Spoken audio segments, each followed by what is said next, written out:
సచివాలయం తాకట్టు పెట్టకుండా బ్యాంకులు అప్పులు ఎలా ఇస్తాయి? సచివాలయం అనేది 10 ఎకరాల ఆస్తి మాత్రమే. సచివాలయం తాకట్టు పెట్టకూడదని రాజ్యాంగంలో ఏమైనా రాశారా? అవసరమైనప్పుడు ప్రభుత్వ ఆస్తులను బ్యాంకులకు తాకట్టు పెట్టడం మామూలే. గెలిపే లక్ష్యంగా వైనాట్ 175 అని చెప్పి మేము సిద్ధంగా ఉన్నామని చెప్పి అన్ని రకాలుగాను మేము ముందుకెళ్తున్నాం. ఎన్నికల నోటిఫికేషన్ వచ్చినాక రాకముందు మేనిఫెస్టో కూడా రిలీజ్ చేస్తారు. ఎందుకు అంత కంగారు? తప్పకుండా జగన్మోహన్ రెడ్డి గారు ఒక మాట చెప్తే ఆ మాటకు కట్టుబడి ఉంటాడు. ఆయనకి విశ్వసనీయత ఉంది.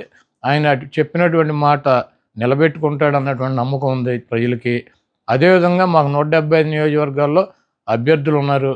మా పార్టీ క్యాడర్ ఉంది. మాకు ఐపాక్ టీం ఉంది.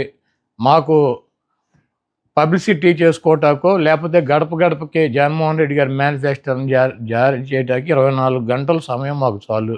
కాబట్టి మేనిఫెస్టో జగన్మోహన్ రెడ్డి గారు రిలీజ్ చేస్తారు. వెయిట్ చేయండి. చంద్రబాబు గారు సచివాలయాన్ని కూడా తాకట్టు పెట్టేస్తారని అంటున్నారు. ఈ రాష్ట్రంలో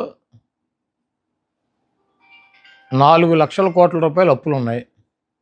దాంట్లో 2,50,000 కోట్ల రూపాయలు చంద్రబాబు నాయుడు చేశాడు.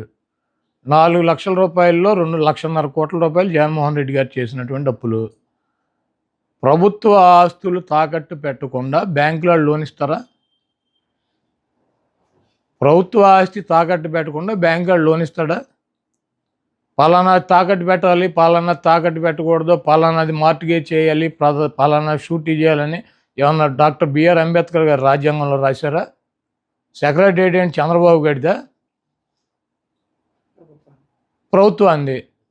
ప్రభుత్వం డబ్బులు కావాల్సి వచ్చినప్పుడు, ప్రజలకు అవసరమైనప్పుడు, బ్యాంకుల్లో డబ్బులు కావాల్సి వచ్చినప్పుడు మార్టిగేజ్ చేస్తారు, తాకట్టు పెడతారు, మళ్ళీ డబ్బులు కడతారు, రిలీజ్ చేసుకుంటారు. సెక్రటేరియట్ అని బాబు గడి సొత్తా, చంద్రబాబు గడి బాబు గడి సొత్తా? ఇది తాకట్టు పెట్టారు, అది తాకట్టు పెట్టారంటే వీడు పెట్టినయే పెట్టాలా?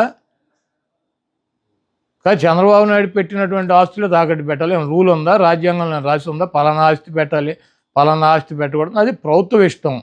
వాళ్ళు బ్యాంకర్స్తో మాట్లాడి బ్యాంక్ వాళ్ళు డబ్బులు కావాలన్నప్పుడు వాళ్ళు ఏదోటి మార్టిగేజ్ అడుగుతారు. ప్రభుత్వ ఆస్తి ప్రభుత్వం వాళ్ళు దాన్ని బట్టి వాళ్ళకు ఉన్నటువంటి వెసులుబాటుని బట్టి పెట్టుకుంటారు.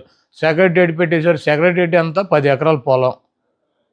దాన్ని తాకట్టు పెడితే దాని విలువ ఎంత? 10 కోట్లు, లేకపోతే ఎకరం 20 కోట్లు ఉంటుంది, 2 కోట్లు ఉంటుంది, 20 కోట్ల ఆస్తి. ఒక సచివాలయమే పెట్టారా? నువ్వేం పెట్టలేదా గతంలో? ఈ చంద్రబాబు నాయుడు అనేవాడు ఒక చిల్లర రాజకీయ నాయకుడు. ఆయన చేస్తే సంసారం, పక్కన వాళ్ళు చేస్తే వ్యభిచారం అని చెబుతాడు. కాబట్టి ఇటువంటి చంద్రబాబు లాంటి 420 మాటలు ప్రజలు పెద్ద పట్టించుకునే పరిస్థితులు లేరు. చంద్రబాబు నాయుడుకి అభ్యర్థులు ప్రకటించుకునేటువంటి పరిస్థితి లేదు. చంద్రబాబు నాయుడు అలయన్స్లో పక్కన వాళ్ళని నమ్మించేటువంటి పరిస్థితి లేదు. ఆ ఓట్ బ్యాంకు ట్రాన్స్ఫర్ అయ్యేటువంటి పరిస్థితి లేదు. నేను ఒకటే అడుగుతున్నా, చంద్రబాబుని సమాధానం చెప్పమానండి. 30 మంది పైన తన సామాజిక వర్గం 3% ఉన్న వాళ్ళకి 30 మంది కమ్మ వాళ్ళకి సీట్లు ఇచ్చాడు చంద్రబాబు నాయుడు. పవన్ కళ్యాణ్ అడ్డం పెట్టుకుని కాపులు ఓట్లు గంపగుత్తగా వేయించుకోవాలని ప్రయత్నం చేస్తున్నాడు.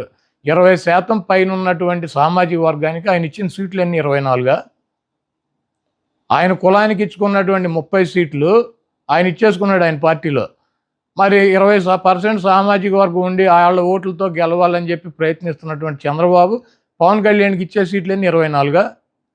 దాంట్లో అసలు 14 సీట్లు తెలుగుదేశం పార్టీ పోటీ చేసినా ఓడిపోయేటువంటి డిస్పోజల్ సీట్లు ఇచ్చాడు.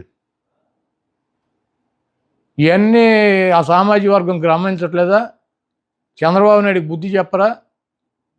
3% తన కులానికేమో 30 సీట్ల, 20% ఉన్నటువంటి ఆ సామాజిక వర్గం గంపగుత్తగా ఓట్లన్నీ ఎంచుకోవాలని ప్రయత్నిస్తున్నటువంటి ఒక రాజకీయ పార్టీకి 24 సీట్ల ఇవ్వటానికి ఈయనకన్నా సిగ్గు ఉండాలి, తీసుకోవటానికి ఆయనకన్నా ఉండాలి. వీళ్ళిద్దరికి వెళ్ళినప్పుడు ఓటు వేయటానికి సిద్ధంగా ఉంటారా? ఈ ఓటు ట్రాన్స్ఫర్ అవుద్దా, ఆ ఓటు ట్రాన్స్ఫర్ అవుద్దా?